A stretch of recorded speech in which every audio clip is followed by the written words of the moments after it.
Generally organic solvents metals and metallic oxides form fume particles. अब organic solvents में तो week covalent bonding होती है, तो ये फ्यूम्स यानी वेपर्स में कन्वर्ट हो जाएंगे इजीली, ये तो समझ में आता है।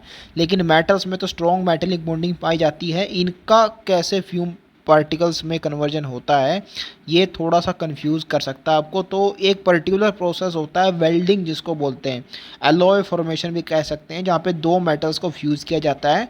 तो वहाँ पे इलेक्ट्रिक आर्क के थ्रू बहुत ज़्यादा टेम्परेचर इंड्यूस करवाया जाता है, जिससे मेटल सीधे फिर सॉलिड फॉर्म से वेपर्स की फॉर्म में कन्वर्ट हो जाता है सब्लिमेशन के थ्रू। तो ऐसे बने मेटल्स के वेपर्स एंड जो एनवायरनमेंट में ऑक्सीजन है फिर उससे कंबाइन करके मेटेलिक ऑक्साइड बन जाते हैं। तो एक पर्टिकुलर प्रोसेस वेल्डिंग के अकॉर्डिंग उसके अंडर ऐसा हो पाता है, मेटल्स और मेटेलिक ऑक्साइड्स के फ्यूम बन पाते हैं। Particulate pollutants bigger than 5 microns are likely to lodge in the nasal passages, whereas particles of about 10 micron enter into the lungs easily। ये प्रिंटिंग मिस्टेक कर दी एनसीईआरटी ने, ये 10 नहीं यहाँ पे 1 माइक्रोन होना था। वो खुद ही बोल रहा है कि 5 से बड़े नेजल पासेज में अटक जाते हैं, तो 10 5 से बड़ा ही तो होता है, तो ये अटक जाना चाहिए था, लंग्स तक कैसे पहुँच गया। तो ये प्रिंटिंग मिस्टेक है। एंड इसको ऐसे लर्न करते हैं हम, नेजल पासेज, ये जो नेजल वर्ड इसके अंदर 5 अल्फ़ाबेट्स आ रहे हैं ना, तो 5 माइक्रोन से बड़े को ये पकड़ लेता है नेजल पासेज, ऐसे आपको इसे ध्यान रखना है। एंड यूनिट माइक्रोन ही होती है पार्टिकुलेट मैटर की, हमने पीछे देखा था। तो 5 से छोटा जो 2.5 पीएम जिसको बोलते हैं वही लंग्स में एंटर कर जाता है, तो 1 माइक्रोन तो उससे भी छोटा होगा, तो वो तो एंटर कर ही जाएगा, इसलिए ईजिली यहाँ पे लिखा गया है। Lead is used to be was used to be a major air pollutant emitted by the vehicles. And vehicles में क्या इस्तेमाल होता है, लेड का एंटी नॉकिंग एजेंट की तरह इस्तेमाल किया जाता है।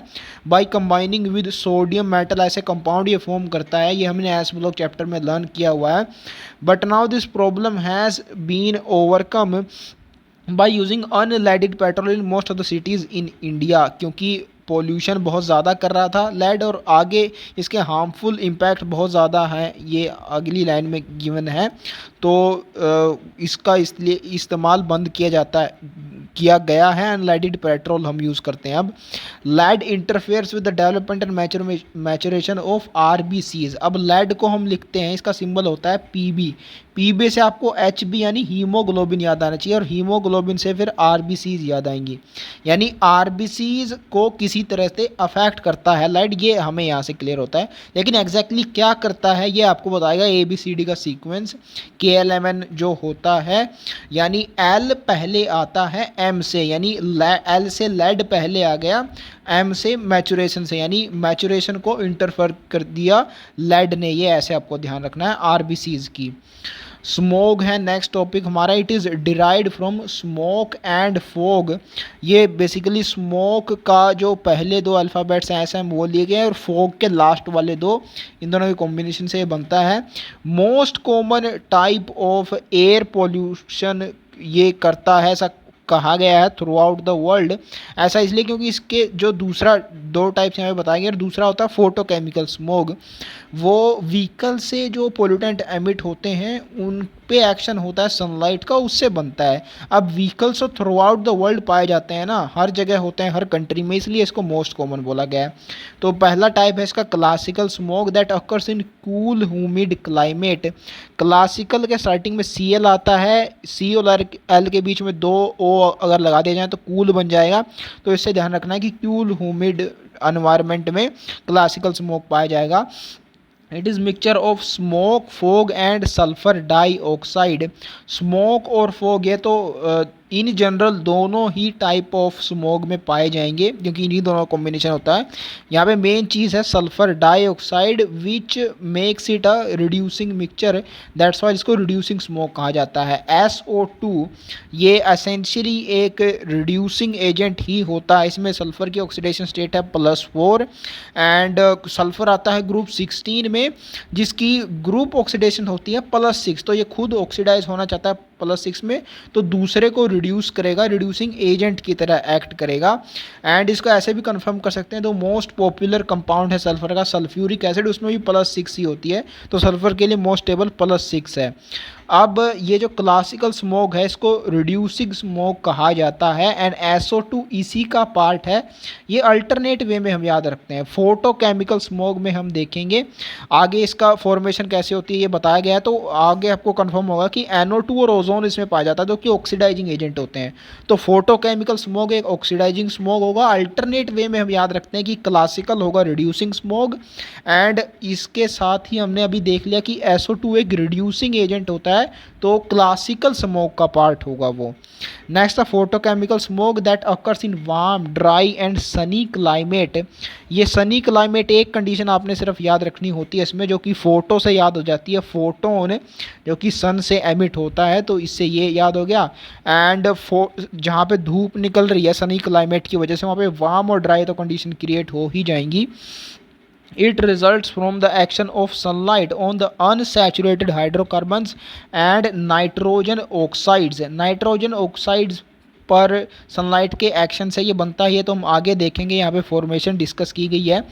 एंड वहीं पे हमें दिख जाएगा कि इसके बाद जो दूसरे इसमें प्रोडक्ट्स बनते हैं सेकेंडरी पोल्यूटेंट जिनको बोलते हैं, उनमें सब में कार्बन डबल बॉन्ड से एसोसिएटेड आपको दिखेगा मिलेगा, यानी अनसैचुरेटेड हाइड्रोकार्बन इसमें पाए जाते हैं। ये भी आगे कंफर्म हो जाएगा। तो that's how you can say इन दोनों के कॉम्बिनेशन से ये बनता है। It has high concentration of oxidizing agents and that's why इसको ऑक्सीडाइजिंग स्मोक बोलते हैं। NO2 एंड O3 ओजोन है बेसिकली स्ट्रॉन्ग ऑक्सीडाइजिंग एजेंट्स इसमें, इसलिए ऑक्सीडाइजिंग स्मोक कहा जाता है। अब डिस्कस की गई है फॉर्मेशन इसकी। Photochemical smoke is more important than classical one. Two of the pollutants that are emitted are hydrocarbons, unburnt fuels and nitric oxide। जो व्हीकल्स होते हैं ऑटोमोबाइल्स उनसे निकलने वाले पोल्यूटेंट्स की बात की जा रही है। बेसिकली नाइट्रोजन डाइऑक्साइड भी निकलता है व्हीकल से ही, लेकिन नाइट्रिक ऑक्साइड की रिएक्शन बाहर आके यहाँ पे गिवन है, क्योंकि NO2 तो डायरेक्टली ही निकल जाता है हमारा व्हीकल से भी। हमने देखा था ना स्टार्टिंग में NO और NO2 दोनों ऑटोमोबाइल इंजन में प्रोड्यूस होते हैं, लेकिन जो बाहर निकल के NO आया उसका ऑक्सीडेशन होगा सनलाइट की प्रेजेंस में, वो यहाँ पे डिस्कस किया गया है, क्योंकि एक NO2 तो ऑलरेडी निकल गया था ऑटोमोबाइल इंजन से।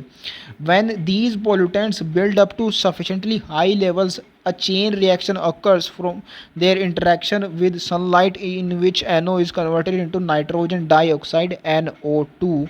तो बेसिकली सनलाइट से रिएक्शन होकर ऐसा नहीं होता, ऑक्सीडाइज तो NO को ऑक्सीजन ही करती है, लेकिन हमने जैसा कि पीछे देखा था कि बाहर एनवायरनमेंट में नॉर्मल टेम्परेचर पे ऑक्सीजन रिएक्ट नहीं करती है, तो उसको एक्टिवेशन एनर्जी की रिक्वायर्ड होती है जो कि यहाँ से सनलाइट से मिलती है। This NO2 in turn absorb energy from sunlight and breaks up into nitric oxide and free oxygen atom, जिसको नेसेंट और न्यूली फॉर्म्ड ऑक्सीजन भी बोलते हैं। ये वेरी रिएक्टिव होता है, रीज़न बीइंग क्योंकि इसका ऑक्टेट कंप्लीट नहीं होता, 6 ही इलेक्ट्रॉन होते हैं आउटर मोस्ट ऑर्बिटल के अंदर, आउटर मोस्ट शेल के अंदर यू कैन से 2s और 2p जो होती है, तो 2 इलेक्ट्रॉन इसको चाहिए, तो उसके लिए ये अनस्टेबल है और रिएक्टिव होता है। And that's how it combines with oxygen in air to produce ozone, यहाँ से ओजोन बन जाती है इस तरीके से। HNO of course air sunlight की प्रेजेंस को डिनोट करिए जो कि एक्टिवेशन एनर्जी प्रोवाइड करती है। The ozone formed in the above reaction reacts rapidly with NO formed in the reaction 1 to regenerate NO2 which is a brown gas and contribute to the haze। Red haze होता है NO2 का, ये तो हमने पीछे देख ही लिया था। इसका कलर कैसा होगा ये हम देखेंगे, उससे पहले देखिए ये ओजोन वाली लाइन हमने पीछे भी देखा था, ये जहाँ पे NO2 डिस्कस किए गए उसके हार्मफुल इम्पैक्ट्स, कि NO से जब ऑक्सीडेशन होना होता है उसका NO2 का, तो ओजोन और ज़्यादा तेज़ी से करवाती है और ज़्यादा फास्ट ये रिएक्शन होती है।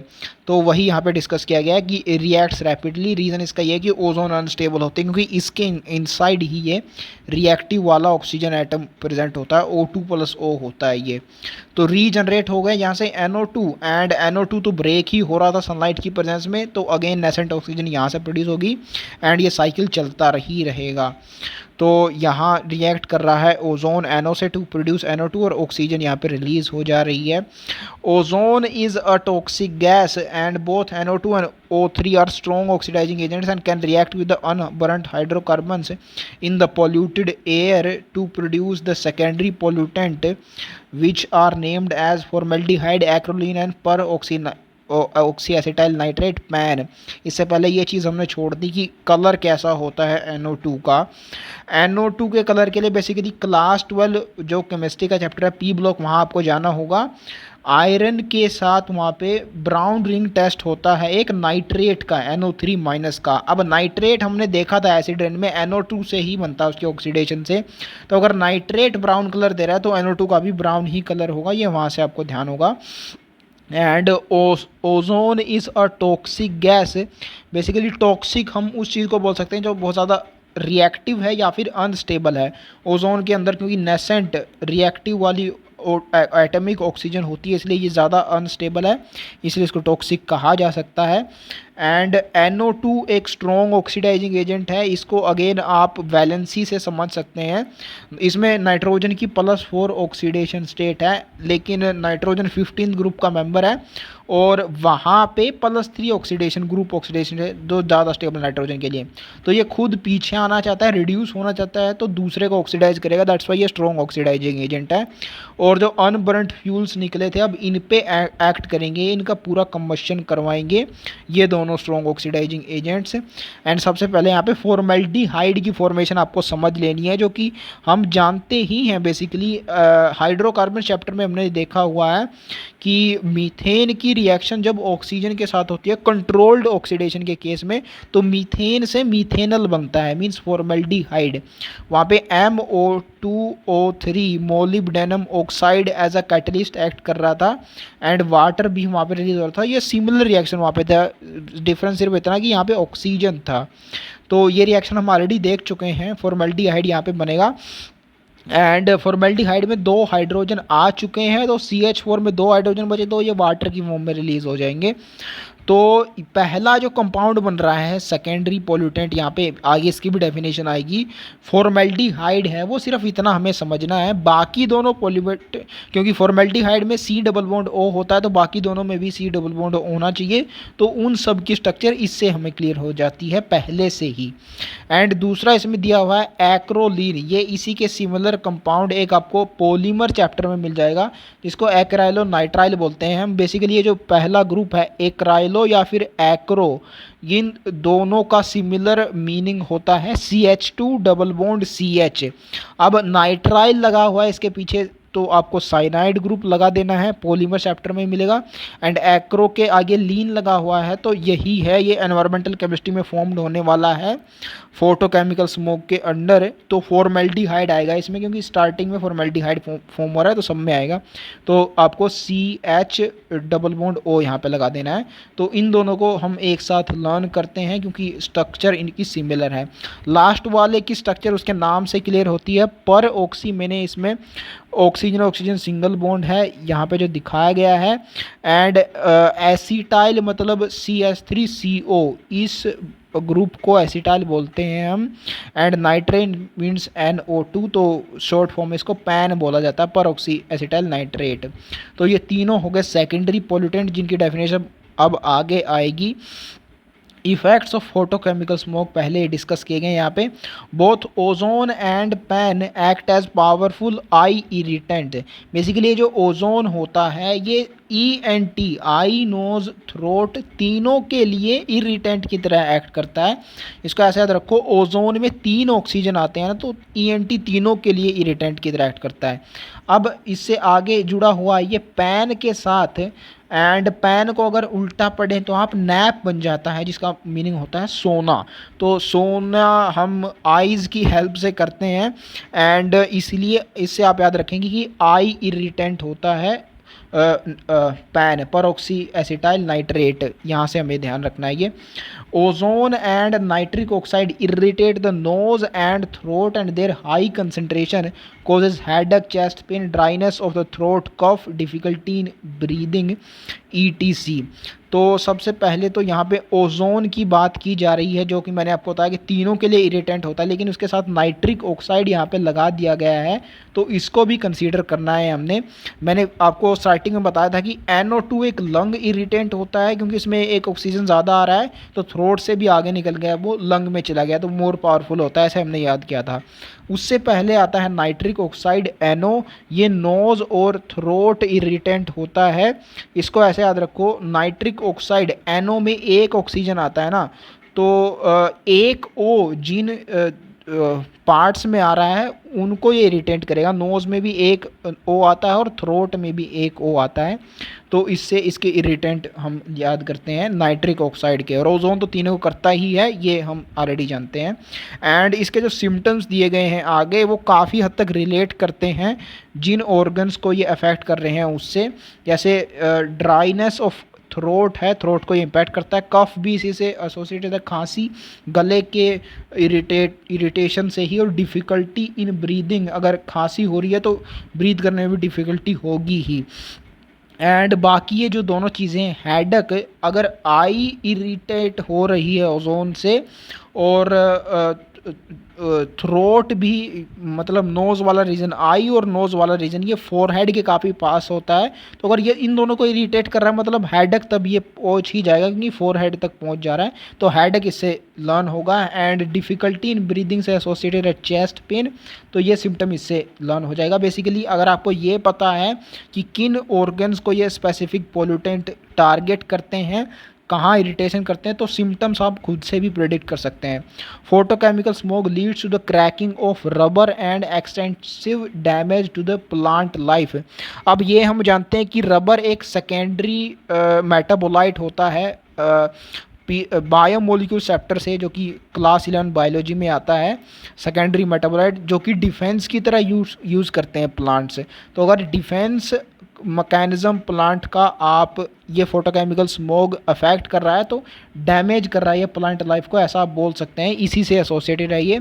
लेकिन क्रैकिंग ऑफ रबर इटसेल्फ ये कोज करता है, ये एक्सप्लेन करता है ऑक्सीडाइजिंग एजेंट्स की प्रेजेंस फोटोकेमिकल स्मोक के अंदर, जो कि NO2 और O3 होते हैं। ये क्रैकिंग वाली प्रोसेस हमने अगेन हाइड्रोकार्बन चैप्टर में पढ़ी हुई है, एल्केन्स की ही रिएक्शन के अंदर। ये ऊपर हमने देखा था कंट्रोल्ड ऑक्सीडेशन, उसी पेज पे की हुई है पायरोलिसिस रिएक्शन, जिसको क्रैकिंग भी बोलते हैं। तो वही ये रिएक्शन है, वहाँ पे आपने ऑब्जर्व किया होगा कि हाइड्रोजन भी रिलीज हो रही है, एंड रिलीज और रिमूवल ऑफ हाइड्रोजन, इसको ऑक्सीडेशन भी बोल सकते हैं, जैसे एडिशन ऑफ ऑक्सीजन ऑक्सीडेशन होता है। तो बेसिकली क्रैकिंग को आप ऑक्सीडेशन बोल सकते हैं। एंड फोटोकेमिकल स्मोक में ऑक्सीडाइजिंग एजेंट्स तो होते ही हैं, तो that's how we can say कि ये क्रैकिंग को कॉज करेगा प्लांट पार्ट्स की, for example rubber. It also causes corrosion of metals. अब कोरोजन के लिए मैंने आपको समझाया था एसिड रेन वाले जहाँ पे कंसेप्ट डिस्कस किया गया। कोरोजन बेसिकली ऑक्साइड्स फॉर्म होते हैं इसमें, metal oxides. And photochemical smoke में ऑक्सीडाइजिंग एजेंट तो होते ही हैं, तो ऐसा होगा ही जहाँ पे भी पॉसिबिलिटी है जंग लगाने की, कोरोजन की, ये लगाएगा। तो metals, stones, building materials, rubber and painted surfaces, जहाँ पे भी पॉसिबल है इसके लिए, तो वहाँ पे कोरोजन ये करेगा, क्योंकि ऑक्सीडाइजिंग एजेंट्स इसके अंदर ही प्रेजेंट होते हैं। So that's all about the photochemical smoke and it's harmful impacts. यहाँ पे उसका एक डायग्राम गिवन है। नाइट्रोजन ऑक्साइड्स और वोलाटाइल ऑर्गेनिक कंपाउंड्स, वोलाटाइल होने चाहिए जो अनबर्न्ड हाइड्रोकार्बन्स हैं, तभी ये हमारे एनवायरनमेंट में जा पाएंगे, यानी वेपर्स फॉर्मिंग होने चाहिए। और नाइट्रोजन ऑक्साइड ये तो गैसेस होते ही हैं, जब ये जाते हैं एनवायरनमेंट में और इन पे धूप पड़ती है, that results into the photochemical smoke. ये थी कहानी फोटोकेमिकल स्मोक की। अब इसको कंट्रोल कैसे किया जाता है, उसके कुछ मेथड्स आपको गिवन है यहाँ पे। How can photochemical smoke be controlled?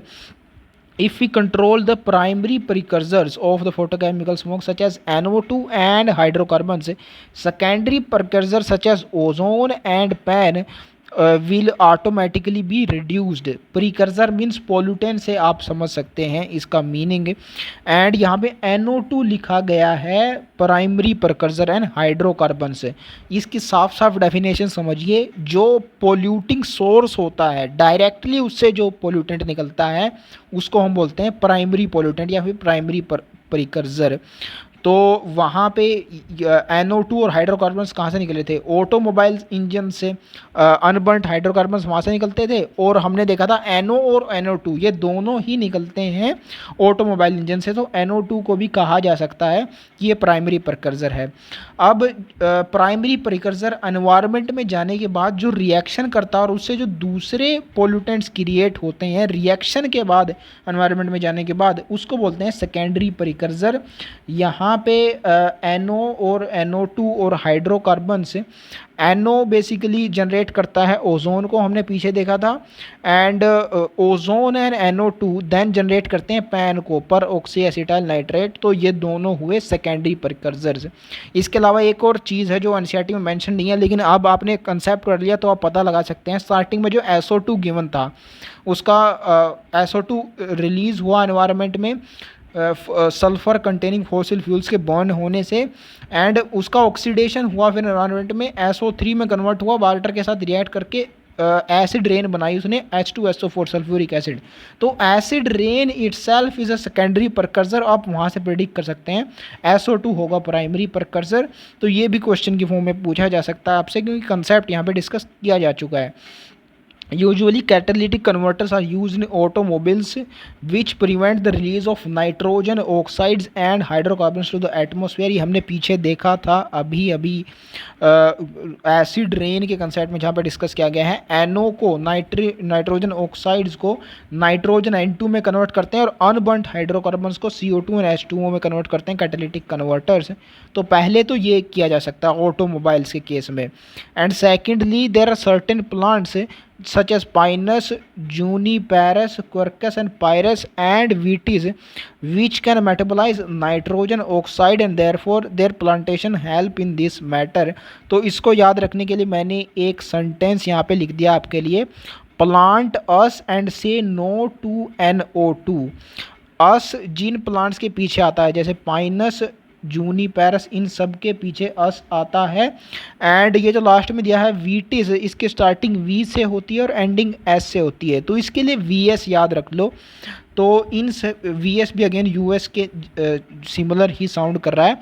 तो प्लांट अस मीन्स जिन प्लांट्स के पीछे अस आता है उनको अगर हम लगाएं तो we will say no to NO2, मतलब NO और NO2 को वो मेटाबोलाइज कर लेंगे तो एनवायरनमेंट से वो ख़त्म हो जाएंगे। We will say no to them. That's how इस लाइन के थ्रू आप याद रख सकते हैं कि कौन से प्लांट्स से मेटाबॉलिज्म में हेल्प होती है नाइट्रोजन ऑक्साइड्स की। एंड यहाँ पे ख़त्म हो जाता है फोटोकेमिकल स्मोक पूरा। Next after tropospheric we have stratospheric pollution, जो कि mainly ozone depletion and breakdown से एसोसिएटेड है। The upper stratosphere consist of considerable amount of ozone which protects us from the harmful ultraviolet radiation, जिनकी wavelength यहाँ पे mentioned है, जिसकी exact value आपको लर्न नहीं करनी है, सिर्फ आइडिया होना चाहिए आपको। हम जानते हैं 300 से 700 के बीच विजिबल रीजन होता है, उससे पहले आती है अल्ट्रावायलेट रेडिएशन। तो 300 से कम होगी तो अराउंड 250 के आसपास होती है, ये आप यहाँ से अंदाज़ा लगा सकते हैं। These radiation cause skin cancer, जिसको मेलानोमा बोला जाता है इन ह्यूमन्स। तो सबसे पहले तो स्किन को ही इसलिए इम्पैक्ट करते हैं क्योंकि धूप सीधे सीधे हमारी स्किन ही होती है जो सीधे उससे एक्सपोज होती है, तो स्किन को डिजीज़ कोज करेंगे पहली चीज़। दूसरी बात, कैंसर इसलिए कोज करती है, बेसिकली कैंसर होता कैसे है, जो हमारा DNA होता है उसमें म्यूटेशन हो जाती है एंड एक डिफरेंट टाइप ऑफ सेल्स ही प्रोड्यूस होने लगती हैं जिन जो एक प्रॉपर्टी लॉस कर देती हैं, जिसको मेटाजेनेसिस की प्रॉपर्टी बोलते हैं, यानी कॉन्टैक्ट इनहिबिशन की प्रॉपर्टी अवॉइड कर देती है। ये basically human health and disease में हम पढ़ते हैं। तो ये बहुत ज़्यादा सेल्स बनने लग जाती है, ट्यूमर बनने लगा जाता है, उसको कैंसर बोलते हैं। तो मेन इसके हार्ट में जो है कैंसर के कोर प्रॉब्लम वो म्यूटेशन की ही है। एंड UV रेडिएशन की क्योंकि वेवलेंथ कम है विजिबल से, तो एनर्जी ज़्यादा है, एंड ज़्यादा एनर्जी है तो DNA के विद इन ये बॉन्ड ब्रेक कर सकती है, तो इसलिए म्यूटेशन कॉज करती है जिसकी वजह से कैंसर होता है। स्किन ही कैंसर क्यों होता है ये हमने अभी डिस्कस किया। एंड स्किन कैंसर को मेलानोमा क्यों बोलते हैं इसकी जानकारी आपको जो लास्ट चैप्टर है क्लास 11 बायोलॉजी का केमिकल कोऑर्डिनेशन वाला, उसमें आपको देखने को मिलेगी। उसमें स्किन पिगमेंट जो एक होता है उसको मेलानिन बोलते हैं। एंड क्योंकि स्किन में पाया जाता है वो पिगमेंट, मेलानिन उसको बोला जाता है। एंड तो स्किन में अगर कैंसर होगा उस टाइप ऑफ कैंसर को मेलानोमा बोलेंगे, ये आपको वहाँ से क्लियर होगा। तो that's how skin cancer cause करती है यूवी रेडिएशन से। These UV radiation split apart molecular oxygen into free oxygen atoms. These combine with the molecular oxygen to generate ozone. तो ये प्रोसेस होता है जनरेशन ऑफ ओजोन का। And ozone क्योंकि आगे लिखा भी गया है basically ozone is thermodynamically unstable and decompose into molecular oxygen. Thus, there is a dynamic equilibrium exists between production and decomposition of ozone. Recent years में ये there have been reports of depletion of this protective ozone layer. The main reasons for this is chlorofluorocarbons. तो सबसे पहले तो naturally ही ozone की formation और breakage का cycle चलता रहता है। स्ट्रेटोस्फेयर में कैसे होता है ये हमने अभी देखा। ऑक्सीजन प्रेजेंट होता है इनिशियली, तो ऑफ कोर्स नाइट्रोजन और ऑक्सीजन हमने देखा था मोस्ट अबंडेंट होती हैं। तो सबसे पहले तो यहीं पहुंची होगी वहाँ पे। नाइट्रोजन का ट्रिपल बॉन्ड होता है तो उसको तोड़ना मुश्किल है, इसलिए ऑक्सीजन को वहाँ पे आसानी से टूट जाती है और ऑक्सीजन एटम्स में कन्वर्ट हो जाती है। ये फिर कंबाइन करते हैं क्योंकि अनस्टेबल होते हैं ऑक्सीजन के साथ, तो वहाँ पे ओजोन जनरेट होती है। एंड ओजोन थर्मोडायनेमिकली अनस्टेबल है, ये ऐसे याद रखो क्योंकि इसके अंदर अनस्टेबल ऑक्सीजन पाई जाती है, ऑक्सीजन एटम जो इसको अनस्टेबल बनाती है। And that's how molecular oxygen में ये फिर डिकम्पोज कर जाती है। तो ब्रेकिंग और मेकिंग का साइकिल चलता रहता है। इसको डिस्टर्ब किया है क्लोरोफ्लोरोकार्बन्स ने, which is causing depletion of protective ozone layer. कैसे होता है ये हम आगे देखेंगे। देर आल्सो नोन एज फ्रियोन्स। इनके बीच में एफ आता है ना, तो एफ से एक बार फ्रियोन्स भी याद रख लो। वैसे आगे हम फ्रिज भी देखने वाले हैं एफ से, पीछे भी हमने बताया था आपको। These compounds are non reactive non flammable, यानी आग नहीं लग सकती इनमें, रिएक्टिव रिएक्शन होने की पॉसिबिलिटी कम होती है। Non toxic organic molecules and are therefore used in refrigerator, air conditioners and in the production of plastic foams and by electronic industry for cleaning computer parts etc। तो सबसे पहली चीज़ तो इनको नॉन रिएक्टिव यानी stable बोला गया है। इसको ऐसे याद रखो, इनका रेफ्रिजरेटर्स में, फ्रिज में इस्तेमाल होता है ना, फ्रिज में तो खाने पीने की चीज़ें रखी जाती हैं।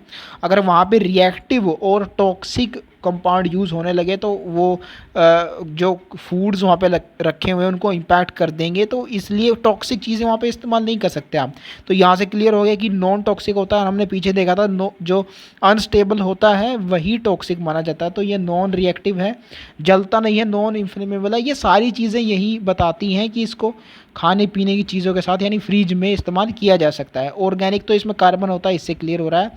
एंड एयर कंडीशनर रेफ्रिजरेटर और इसमें यूज़ होता है, ये हमने इससे देख लिया था। सी से कंडीशनर यानी एयर कंडीशनर, एफ से फ्रिज और सी से कंप्यूटर पार्ट्स को क्लीन करने में यूज़ किया जाता है, ऐसे हमने याद रखा था। इसके बीच में ये भी आता है कि प्लास्टिक फोम को बनाने के लिए भी इसका इस्तेमाल किया जाता है। इसको भी अगेन एफ से याद रखो, एफ से दोनों चीज़ें हम याद रख सकते हैं, फ्रिज और foam. Once CFC are released in the atmosphere they mix with the normal atmospheric gases and eventually reach the stratosphere. In stratosphere they get broken down by the powerful UV radiation releasing the chlorine free radical। अब इसका breakdown कैसे होता है chlorofluorocarbons का, ये भी एक important चीज़ है यूवी के एक्शन से। तो दो पॉसिबिलिटी हैं यहाँ पे, कार्बन के साथ फ्लोरीन भी एसोसिएटेड है और क्लोरीन भी है। हमने ये देखा था अगेन हाइड्रोकार्बन चैप्टर में कि फ्री रेडिकल रिएक्शन में जो आसान चीज़ होनी होती है वो होती है पहले कार्बन और फ्लोरीन क्योंकि छोटा होता है इसका बॉन्ड स्ट्रॉन्गर है, तो क्लोरीन का बॉन्ड वीकर होगा, इसलिए ये क्लोरीन वाला बॉन्ड टूटता है, वहाँ पे क्लोरीन फ्री रेडिकल सेपरेट होता है, CF2Cl फ्री रेडिकल अलग सेपरेट हो जाता है।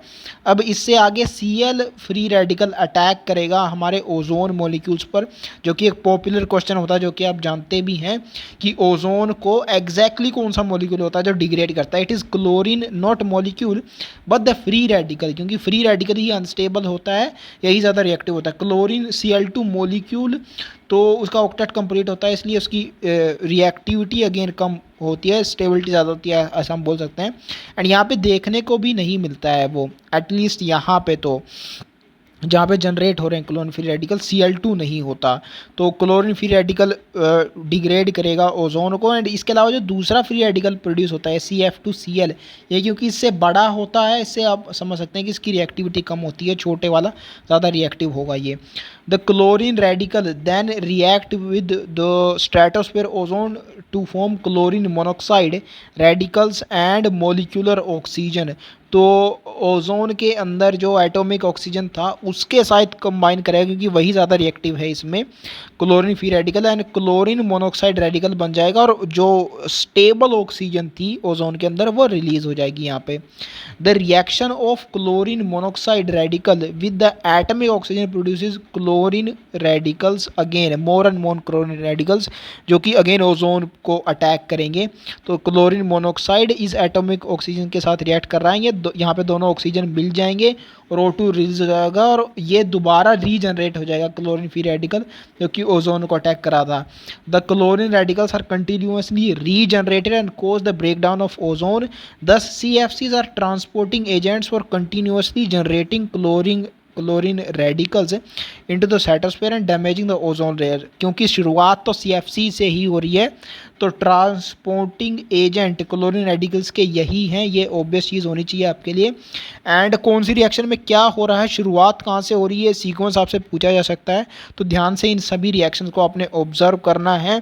क्लोरीन फ्री रेडिकल है वो मॉलिक्यूल, मैं 2-3 बार बता चुका हूँ आपको, जो कि डायरेक्टली डिग्रेड करता है ओजोन को, न कि क्लोरीन मोनोक्साइड। ये क्वेश्चन भी एक बहुत पॉपुलर है। क्लोरीन मोनोक्साइड जनरेट करते हैं क्लोरीन फ्री रेडिकल को, क्लोरीन फ्री रेडिकल जनरेट करता है क्लोरीन मोनोक्साइड को, एंड ये क्लोरीन फ्री रेडिकल ही है जो ओजोन को डिग्रेड करके ऑक्सीजन को रिलीज़ करता है। बेसिकली ऑक्सीजन को रिलीज़ तो दोनों कर रहे हैं, लेकिन ओजोन को डिग्रेड कौन सा कर रहा है, ये एक इंपॉर्टेंट क्वेश्चन हो जाता है यहाँ से। तो ये सारे चीज़ें ध्यान रखनी है यहाँ से हमें। ओजोन होल अब कहाँ बनता है वो उसके बारे में बताया जा रहा है। Scientist working in Antarctica reported about depletion of ozone layer commonly known as ozone hole over the south pole. अब ये जो ओजोन होल है, इसके पीछे होल आता है, होल से पोल आपको याद रखना है कि पोल्स के around depletion of ozone layer ज़्यादा होती है, मीन्स होल बन जाता है। एंड पोल ये अब again organism and population chapter में आपको जाना होगा, एबायोटिक फैक्टर के अंदर टेम्परेचर पहला ही आई थिंक डिस्कस किया गया है।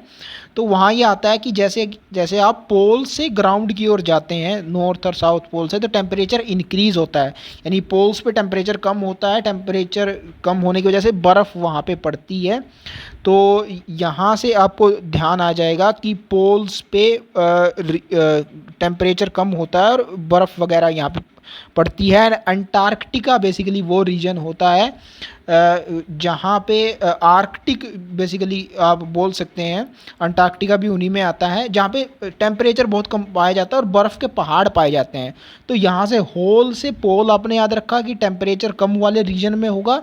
एंड इन जनरल आपको ये बात पता होनी चाहिए कि अंटार्कटिका वो रीजन है जहाँ पे बर्फ़ के पहाड़ पाए जाते हैं, तो ये वो रीजन होगा जहाँ पे ओजोन होल डेवलप करेगा। अब एक और कन्फ्यूजन है यहाँ से कि पोल कौन सा है, साउथ पोल है या नॉर्थ पोल है। तो ये इससे याद रखो कि स्ट्रेटोस्फेयर में पाई जाती है ना हमारी ओजोन, तो स्ट्रेटोस्फेयर से साउथ पोल आपने यहाँ से याद रखना है। In summer season nitrogen dioxide and methane react with chlorine monoxide and chlorine atoms forming chlorine sinks preventing much ozone depletion. तो रिएक्शन 4 और 5 इसके लिए गिवन है। क्लोरीन मोनोक्साइड के साथ रिएक्शन करती है NO2 ClO NO2 बन जाता है। एंड दूसरा क्लोरीन फ्री रेडिकल मीथेन के साथ रिएक्ट करेगा तो यहाँ पे दो फ्री रेडिकल जनरेट करेगा, CH3 free radical and H free radical. H free radical से Cl फ्री रेडिकल कंबाइन करके HCl बना लेगा और CH3 फ्री रेडिकल यहाँ पे बन जाएगा। तो कौन से मॉलिक्यूल्स यहाँ पे क्लोरीन सिंक्स की तरह ऐड करते हैं, ये क्वेश्चन आपसे पूछा जा सकता है। एक है ClO जो कि क्लोरीन सिंक को ClO क्लोरीन मोनोऑक्साइड को सिंक करता है और क्लोरीन फ्री रेडिकल सिंक करता है HCl। तो इन दोनों मॉलिक्यूल्स को ध्यान रखना है आपने क्लोरीन सिंक की फॉर्म में। प्रिवेंटिंग मच ओजोन डिप्लेशन, क्योंकि यही दो थे वो क्लोरीन मोनोऑक्साइड और क्लोरीन एटम्स जो डिप्लीट कर रहे थे ओजोन को। जैसे कि क्लोरीन फ्री रेडिकल ही कर रहा था, लेकिन फ्री रेडिकल को जनरेट करता है मोनोऑक्साइड, रीजनरेट करता, तो दोनों बोल सकते हैं।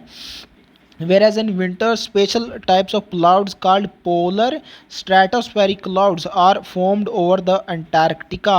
These provide surface on which chlorine nitrate formed in reaction 4, इसको क्लोरीन नाइट्रेट बोलते हैं। बेसिकली NO3 यहाँ पे दिख रहा है हमें, NO2 के साथ O एंड क्लोरीन है साथ में, तो NO3 को नाइट्रेट बोलते हैं, क्लोरीन आ गया तो chlorine nitrate. Gets hydrolyze to form hypochlorous acid and it also reacts with the hydrogen chloride as per the reaction 5 to produce molecular chlorine। तो दोनों जो क्लोरीन सिंक्स बने थे वो हाइड्रोलाइज हो जाते हैं जब पोलर स्ट्रेटोस्फेरिक क्लाउड्स आते हैं विंटर्स के अंदर। और एक और चीज़, ये अंटार्कटिका अगर लोकेशन वाइज आपको ध्यान नहीं हो रहा तो यहाँ से भी कर सकते हैं इसको। ये जो स्ट्रेटोस्फेयर वर्ड है इसके अंदर RAT आता है और RAT रिवर्स में जाएं तो अंटार्कटिका के अंदर भी आता है, तो इससे भी ध्यान रखा जा सकता है। तो विंटर्स में, विंटर से वाटर आपको ध्यान रखना है कि वाटर हमें विंटर्स में मिल जाएगा इन क्लाउड्स के थ्रू, एंड जहाँ पे रिएक्शन फिर हो जाएगी हाइड्रोलिसिस। अब देखते हैं कैसे होती है। यहाँ पे देखिए NO3 पीछे से दिख रहा है, H2 को टूटेगा H प्लस और OH माइनस में। H प्लस यहाँ से NO3 से कंबाइन करके HNO3 नाइट्रिक एसिड बना लेगा और OH माइनस फिर Cl प्लस से कंबाइन करके HOCl हाइपोक्लोरस एसिड इसको बोलते हैं, ये फॉर्म हो जाएगा। एंड यहाँ पे H plus again Cl minus टूटेगा ये HCl and H plus NO3 से HNO3 यहाँ पे बन गया और Cl माइनस अगेन इस Cl से कंबाइन करके Cl2 मोलिकुलर क्लोरीन यहाँ पे रीजनरेट हो जाएगा। तो जो क्लोरीन के सिंक्स बने थे HCl और ClO हमारा क्लोरीन नाइट्रेट, ये दोनों डिज़ोल्व हो जाते हैं विंटर्स में पोलर स्ट्रेटोस्फेरिक क्लाउड्स के आने से। ये चीज़ आपने यहाँ से ध्यान रखनी है ओवर द अंटार्कटिका। अब हमारे पास क्लोरीन मॉलिक्यूल आ गया और HOCl आ गया। अब आगे स्प्रिंग आएगी, क्योंकि समर के बाद आती है विंटर और विंटर के बाद सीधे समर नहीं आता, उससे पहले स्प्रिंग आता है। तो अब विंटर्स के बाद आएगा spring. When the sunlight returns to Antarctica in spring, sun's warmth breaks up. Clouds and HOCl and Cl2 are photolyzed by the sunlight given the reaction 8 and 9। तो यहाँ पे OH फ्री रेडिकल और Cl free radical generate हो जाएंगे sunlight के impact से और यहाँ से दो फ्री रेडिकल जनरेट हो जाएंगे क्लोरीन के। तो अल्टीमेटली क्लोरीन के फ्री रेडिकल दोबारा हमें मिल गए जो कि डिग्रेड कर रहे थे ओजोन को। The chlorine radical thus forms initiate the chain reaction for ozone depletion as described earlier. तो स्प्रिंग के अंदर दोबारा डिप्लीशन स्टार्ट हो जाता है जो समर्स के अंदर बंद हुआ था। ये सीक्वेंस आज आपको याद रखना होगा चीज़। समर में ऐसा याद रखो, मर आ रहा है उसके एंडिंग में, तो मर से याद रखो कि जो डिप्लीट कर रहे थे ओजोन को क्लोरीन फ्री रेडिकल वो मर जाते हैं, वहाँ पे क्लोरीन सिंक्स फॉर्म हो जाते हैं समर में। और विंटर से वाटर तो हमने याद रखा ही था, जो क्लोरीन सिंक्स होते हैं वो टूट जाते हैं हाइड्रोलिसिस की वजह से विंटर में, क्योंकि वाटर मिल जाता है हमें पोलर स्ट्रेटोस्फेरिक क्लाउड्स की मदद से। विंटर्स के बाद आती है स्प्रिंग। स्प्रिंग से स्प्रिंट याद रखो, यानी कि स्प्रिंट करते हैं क्लोरीन फ्री रेडिकल्स, बहुत ज़्यादा प्रोड्यूस होते हैं, फिर ओजोन लेयर को डिप्लीट करेंगे। तो ऐसे नाम से याद रखो कि किस फेज़ में क्या होगा यहाँ पे ओजोन होल की फॉर्मेशन के केस में। And that's all about the ozone hole. अब इसके बैड इम्पैक्ट क्या होते हैं ओजोन लेयर डिप्लीट होने के, वो डिस्कस किए गए हैं। Effects of depletion of the ozone layer. With depletion of ozone layer more UV radiation filter into the troposphere, stratosphere से ट्रोपोस्फेयर में क्रॉस करेगी क्योंकि लेयर वो डिग्रेड हो गई है। UV radiation lead to the ageing of skin. ये ageing हमने पीछे देखा था हाइड्रोकार्बन्स के केस में, कार्सिनोजेनिक होते थे वो हाइड्रोकार्बन्स, उनसे एजिंग होती थी। तो एजिंग एसोसिएटेड है कैंसर से, स्किन कैंसर होगा यहाँ पे, तो इसलिए एजिंग ऑफ स्किन हो रही है यूवी रेडिएशन से। कैटरैक्ट होता है आँख से एसोसिएटेड डिसऑर्डर। बेसिकली इसमें लेंस में कुछ ऐसा हो जाता है कि हमें धुंधला दिखाई देता है, ब्लर्ड विजन हो जाता है। बेसिकली ये जो यूवी रेडिएशन है सीधे सीधे जो एक्सपोज होने वाले ऑर्गन्स है जैसे स्किन हो गया, आइज़ हो गई, उनको इम्पैक्ट करता है। तो स्किन कैंसर होगा और कैटरैक्ट होगा, आइज़ की डिजीज़ इससे। सनबर्न अगेन ये धूप में जल जाएगी स्किन, उसी को बोलते हैं। एंड यूवी की हमने देखा एनर्जी ज़्यादा होती है, ये सनबर्न भी कॉज कर सकता है। स्किन कैंसर अगेन हमने देख ही लिया था, मेलानोमा इसको बोलते हैं। Killing of many phytoplanktons. अब फाइटोप्लैंक्टोन्स ये आप जानते होंगे बायोलॉजिकल क्लासिफिकेशन से क्राइसोफाइट्स के अंदर आते हैं, फोटोसिंथेसिस करते हैं ये एल्गी के जैसे बेसिकली, तो स्मॉल प्लांट्स इनको बोल सकते हैं। एंड किलिंग ऑफ फाइटोप्लैंक्टन्स इसीलिए होगा क्योंकि अगेन एनर्जी ज़्यादा होती है ना यूवी रेडिएशन की। मोस्ट ऑफ द चीज़ें यहाँ पे जितनी हो रही हैं यही उसका रीज़न है, एनर्जी ज़्यादा होती है नॉर्मल सनलाइट से, इनकी जो विजिबल रीजन होता है 300 से 700 के बीच में, तो ज़्यादा एनर्जी है। तो फोटोसिंथेसिस के लिए जो पिगमेंट्स इन्वॉल्व होते हैं वो जल जाएंगे, डीजनरेट हो जाएंगे वो फाइटोप्लैंक्टन्स के लिए, which will lead to the killing of phytoplankton. Damage to the fish productivity. अब ये चीज़ आपको इकोसिस्टम वाला चैप्टर समझाएगा। फाइटोप्लैंक्टन्स को खाते हैं जू प्लैंक्टन और जू प्लैंक्टन को खाती हैं फिशेज। अब फाइटोप्लैंक्टन्स नहीं बचेंगे यूवी रेडिएशन के आने से, तो जू प्लैंक्टन की पॉपुलेशन भी कम होने लगेगी, तो उससे इनडायरेक्टली फिर फिशेज की प्रोडक्टिविटी कम हो जाएगी, उनकी पॉपुलेशन घटने लगेगी। सो दैट्स हाउ ये चीज़ें लिंक्ड होती हैं आपस में। It has also been reported that plant proteins get easily affected by UV radiations, which leads to harmful mutation of the cell। ये मैंने आपको समझाया था अभी पीछे ही, म्यूटेशन ही रीजन होता है किसी भी टाइप के कैंसरस प्रोपेगेशन का, फॉर्मेशन का। तो म्यूटेशन तो होगी ही, एनर्जी ज़्यादा होने की वजह से डीएनए के बॉन्ड से तोड़ सकता है। एंड प्रोटीन्स इम्पैक्ट हो रहे हैं बिकॉज डीएनए इम्पैक्ट हो रहा है, डीएनए से ही आगे प्रोटीन बनते हैं, ट्रांसलेशन से हम कह सकते हैं ऐसा, तो इसलिए प्रोटीन भी इससे इम्पैक्ट होंगे। They it also increase the evaporation of the surface water through the stomata of the leaves and decrease the moisture content of the soil. दोनों ही चीज़ें जुड़ी हुई हैं आपस में। इवेपोरेशन मतलब पानी भाप बन के उड़ जाएगा, क्योंकि अगेन एनर्जी ज़्यादा है तो टेम्परेचर ज़्यादा प्रोड्यूस करेगी यूवी रेडिएशन से। एंड मॉइस्चर कंटेंट डिक्रीज होने का मतलब यही है कि वाटर वेपर्स की फॉर्म में उड़ जा रहा है सॉइल से। नेक्स्ट है increase in UV radiation damage paints and fibres causing them to fade faster. तो अगेन यहाँ पे जो मॉइस्चर कंटेंट है पेंट्स का, लिक्विड जो इन्वॉल्व है उसके अंदर, उनका इवेपोरेशन कोज करेगी UV radiations and which will cause them to fade faster. Liquid की कुछ ना कुछ तो प्रॉपर्टी होती होगी पेंट्स के अंदर, फेडिंग उसी की वजह से हो जाएगा, लिक्विड्स वेपर्स की फॉर्म में उड़ने की वजह से। सो यही हैं कुछ बैड इम्पैक्ट्स यूवी रेडिएशन के आने से हमारे ट्रोपोस्फेयर में। मेन रीज़न सिर्फ इतना सा ही है कि एनर्जी ज़्यादा होती है विजिबल लाइट से, तो उससे सारे ये हार्मफुल इम्पैक्ट्स एसोसिएट किए जा सकते हैं। नेक्स्ट है वाटर पोल्यूशन। हमने अभी तक एयर पोल्यूशन पढ़ा है, एक कवर करा है, उसके बाद था वाटर पोल्यूशन, उसके बाद आएगा सॉइल पोल्यूशन। तो यहाँ पे दो चीज़ें दी गई हैं, ईजीली आइडेंटिफाइड सोर्सेज जिनको पॉइंट सोर्सेज बोला जाता है, और एक है इसके अलावा नॉन पॉइंट सोर्सेज जो जिनको ईजिली आप आइडेंटिफाई नहीं कर सकते। ये पहली क्लासिफिकेशन आती है वाटर पोल्यूशन के अंडर। तो ईजिली आइडेंटिफाइड सोर्स और place of pollution is called point source, जिसको बेसिकली आप पॉइंट आउट कर सकते हैं कि यहाँ से ओरिजिनेट हुआ है वाटर पोल्यूशन, गंदा करने वाला पोल्यूटेंट पानी को यहाँ से आया है, जिसके बारे में आप बता सकें, वो पॉइंट सोर्स होगा, पॉइंट आउट कर सकते हैं। For example municipal and industrial discharge pipes where pollutants enter the water source. तो इसके अलावा एक नॉन पॉइंट सोर्स है। मैं आपको आर्ग्यू करूँगा यहाँ से कि आप ये पॉइंट सोर्स को याद रखें और अल्टरनेटिवली इससे पता लगाएं फिर नॉन पॉइंट सोर्स कौन सा होगा, क्योंकि इनको ज़्यादा एक्सप्लेन करके इनका का कोई फ़ायदा नहीं है। नॉन पॉइंट सोर्स वही होते हैं जहाँ पे हमें पता नहीं होता, हम आइडेंटिफाई नहीं कर पाते कि एग्जैक्टली आया कहाँ से पोल्यूशन। जहाँ से आया है उनको याद रखना आसान है, जैसे म्यूनसिपल ऑफिस आप बोल सकते हैं।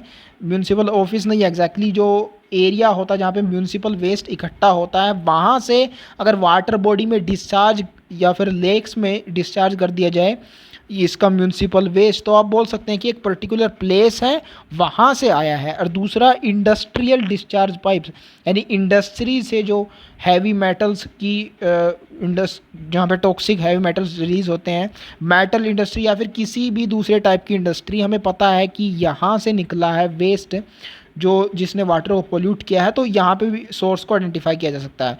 तो म्यूनसिपल एंड इंडस्ट्रियल वेस्ट को पॉइंट सोर्स बोल सकते हैं।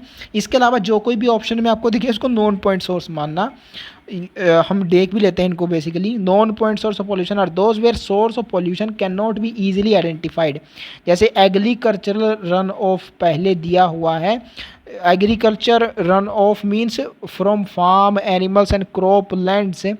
अब ये आप बता नहीं सकते ना कि एग्जैक्टली कौन से क्रॉप से, कौन से खेत से किसने ज़्यादा केमिकल फर्टिलाइजर्स इस्तेमाल किए थे जिसकी वजह से लेक में उनकी कंसंट्रेशन ज़्यादा होगी, पोल्यूटेंट ज़्यादा हो गए। यह कैसे एग्जैक्टली पता नहीं लगाया जा सकता। इस वजह से एग्रीकल्चरल रन ऑफ को कंसीडर किया जाता है नॉन पॉइंट सोर्स।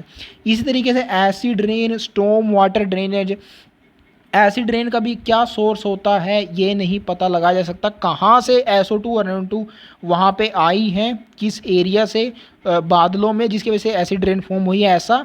और स्टॉर्म वाटर मीन्स कहीं से भी, स्ट्रीट्स, पार्किंग लॉट्स और लॉन से, जहाँ पे आपको पोल्यूटेंट्स या फिर एक्स्ट्रा जो बोल सकते हैं गार्बेज वगैरह, वो आपने किसी वाटर बॉडी में उड़ेल दिया जाके, लेकिन वो पता नहीं लगाया जा सकता ना एग्जैक्टली कहाँ से है, उसका कोई एक पर्टिकुलर सोर्स नहीं है। स्ट्रीट्स कोई एक थोड़ी ना होती है, कहीं भी हो सकती है स्ट्रीट्स हो। पूरे शहर में कितनी स्ट्रीट्स होते हैं, पार्किंग लॉट्स एक जगह थोड़ी ना होती है। दैट्स वाई मैं सेइंग इसमें उलझना ज़्यादा इतना वेस्टफुल काम होगा। इसलिए आपको नॉन पॉइंट सोर्स को आइडेंटिफाई करना नहीं चाहिए, इनको सीधे सीधे लर्न नहीं करना चाहिए। पॉइंट सोर्स देख लीजिए, म्यूनसिपल और इंडस्ट्रियल होते हैं, इसके अलावा जो कोई भी होगा वो नॉन पॉइंट सोर्स आप मान सकते हैं। एंड इवन ये बोलते बोलते भी हमने डिस्कस कर ही लिया कि कैसे इनको नॉन पॉइंट सोर्स बोला जा सकता है। इसके बाद डिस्कस गए हैं कॉजेज ऑफ वाटर पोल्यूशन। दो टाइप के डिस्कस किए गए मेनली यहाँ पे, basically pathogens and organic waste. Pathogens को बोला गया है most serious water pollutants that are disease causing agents are called pathogens. सबसे पहले तो मोस्ट सीरियस इनको इसलिए बोला गया क्योंकि सीधे सीधे हमें हार्मफुल इम्पैक्ट करते हैं भाई, डिजीज़ कॉज करते हैं, इसलिए मोस्ट सीरियस है। अगर कोई एनवायरनमेंट को सीधे पोल्यूट कर रहा होता, हम पे हार्मफुल इफेक्ट सीधे सीधे ना होता, तो उसको मोस्ट सीरियस नहीं बोलते। जैसे गैसियस पोल्यूटेंट में हमने कार्बन मोनोऑक्साइड को मोस्ट सीरियस बोला था क्योंकि हम पे उसका सीधा इम्पैक्ट होता है, फैटल होती है, जान भी जा सकती है उससे। तो मोस्ट सीरियस वर्ड ये कहाँ यूज़ किया जा सकता है ये हम डिस्कस करते रहते हैं, पीछे भी हमने किया था पैथोजेंस को क्यों बोला जाता है। Basically patho word is associated with disease, gens means generating, means जो डिजीज कॉज करते हैं, जनरेट करते हैं, उनको पैथोजेंस बोलेंगे। These include bacteria and other organism that enter water from domestic sewage and animal excreta. तो डोमेस्टिक सीवेज से में माइक्रो ऑर्गेनिज्म पाए जाते हैं, ये बैक्टीरिया वगैरह, ये माइक्रोब्स इन ह्यूमन वेलफेयर में भी आपको दिखेगा। ये बेसिकली हमें जो प्राइमरी और सेकेंडरी सीवेज ट्रीटमेंट करना होता है उस इन्हीं की वजह से होता है, माइक्रोब्स की वजह से। फंजाई भी इसमें आते हैं, अदर ऑर्गेनिज्म लिख दिया ना, तो उसी में आप समझ सकते हैं फ्लोक्स बेसिकली वहाँ पे बन जाते हैं। तो डोमेस्टिक सीवेज में ये पाए जाते हैं, ये वहाँ से आपको क्लियर होगा। और एनिमल एक्सक्रीटा में पाए जाते हैं, ये आप जानते भी होंगे। मैथोजेंस आपने नाम सुना होगा, मिथेनोजेंस, जो कि एनिमल एक्सक्रीटा यानी गोबर में पाया जाता है। तो वो भी एक माइक्रो ऑर्गेनिज्म है एंड बैक्टीरिया है बेसिकली। तो इसे आप समझ सकते हैं कि एनिमल एक्सक्रीटा में भी होंगे बैक्टीरिया वगैरह। Human excreta contain bacteria such as E coli and Escherichia coli इसको बोलते हैं, Streptococcus faecalis which cause gastrointestinal diseases. तो सबसे पहले तो कौन सी डिजीज़ ये कोज करेंगे, ये आपको ध्यान रखना है। एंड ह्यूमन एक्सक्रीटा में ये पाए जाते हैं। एक्सक्रीटा और एस्केरिशिया, ये स्टार्टिंग में एक जैसा साउंड होता है, ये तो यहाँ से याद होगा कि एक्सक्रीटा में पाया जाता है। दूसरा है स्ट्रेप्टोकोकस फेकैलिस, ये तो फीकल वर्ड है, ये फीकल मैटर से एसोसिएटेड है, एक्सक्रीटरी मटेरियल को ही बोलते हैं ह्यूमंस में। तो इससे इन दोनों से क्लियर हो जाता है, इनके नामों से ही कि ये ह्यूमन एक्सक्रीटा में पाए जाएंगे। एंड यहाँ पे स्ट्रेप्टोकोकस है, एक स्टेफाइलोकोकस भी होता है, वो नहीं है, ये आपको यहाँ से ध्यान रखना है। बेसिकली ये जो स्टेफाइलोकोकस होता है ये सिर्फ एक ही जगह पे पाया जाता है, जो कि हमने बायोलॉजिकल क्लासिफिकेशन में भी एक बार डिस्कस किया था, जहाँ पे फ्लेमिंग डिस्कस कर रहे हैं एंटीबायोटिक्स के प्रोडक्शन को, उन्होंने डिस्कवर किया था। तो फ्लेमिंग में फल आता है और स्टेफाइलो में भी फल आता है, सिर्फ वहीं एक जगह आता है ये। तो स्ट्रेप्टोकोकस को आपको स्टेफाइलोकोकस के साथ यहाँ पे कंफ्यूज करने की ज़रूरत नहीं है, यहाँ पे स्ट्रेप्टोकोकस ही होगा जो कि ह्यूमन एक्सक्रीटा में पाया जाएगा। अब ये डिजीज़ कौन सी कोज करेंगे ये भी ओबियस होना चाहिए आपके लिए। गैस्ट्रोइंटेस्टाइनल ट्रैक्ट से ही बन के निकलता है ह्यूमन एक्सक्रीटा। एंड जितने भी हार्मफुल माइक्रोब्स होते हैं उन सब को इस फीकल मैटर के साथ एक्सक्रीट आउट कर दिया जाता है बॉडी से। तो ऐसे याद रखो, ये इन माइक्रोब्स को जहाँ से निकाला जाता है उसका बदला लेने के लिए वही डिजीज़ ये कोज करते हैं, गैस्ट्रोइंटेस्टाइनल डिजीजेज। नेक्स्ट है organic waste. Organic matter such as leaves, grass, trash etc pollute water as a consequence of run off. तो ऑर्गेनिक वेस्ट में वो सब चीज़ें आएंगी जो लिविंग चीज़ों से प्रोड्यूस होती हैं, जैसे लीव्स और ग्रास ये लिविंग प्लांट से आते हैं। ट्रैश में you can say discarded vegetables या फिर फूड्स, ये सब आते हैं। तो ऑर्गेनिक मैटर ये इनको बोल सकते हैं, they are from organic waste. Waste इनको इसलिए बोला जा रहा है क्योंकि पानी का बीओडी ये बढ़ा देंगे। आगे हम देखेंगे बायोकेमिकल ऑक्सीजन डिमांड एक चीज़ होती है, माइक्रोब्स ऑक्सीजन डिमांड करते हैं ऑर्गेनिक मैटर को डिकम्पोज करने के लिए, उसके लिए वाटर की ऑक्सीजन को ख़त्म कर देते हैं। और पानी के पास ऑक्सीजन होनी बहुत ज़रूरी है, वो नहीं होगी तो पोल्यूट हो जाएगा। तो that's how organic matter pollute करता है वाटर बॉडीज़ को इसके आ जाने से। Excessive phytoplankton growth with in the water is also cause of water pollution. ये हमने पीछे अभी डिस्कस किया था एल्गी के केस में, फाइटोप्लैंक्टन प्लांट के जैसा होता है तो एल्गी के जैसा मान सकते हैं। एंड एल्गल ब्लूम कैसे वाटर पोल्यूशन कॉज करती है ये हमने अभी पीछे देखा था। These waste are biodegradable, bacteria इनको डिग्रेड करेंगे, आगे इस प्रोसेस को डिस्कस किया गया है। लेकिन उससे पहले यहाँ पे एक टेबल दी हुई है मेजर वाटर पोल्यूटेंट्स के बारे में, कौन सा पोल्यूटेंट का सोर्स क्या है ये यहाँ पे आपको बताया गया है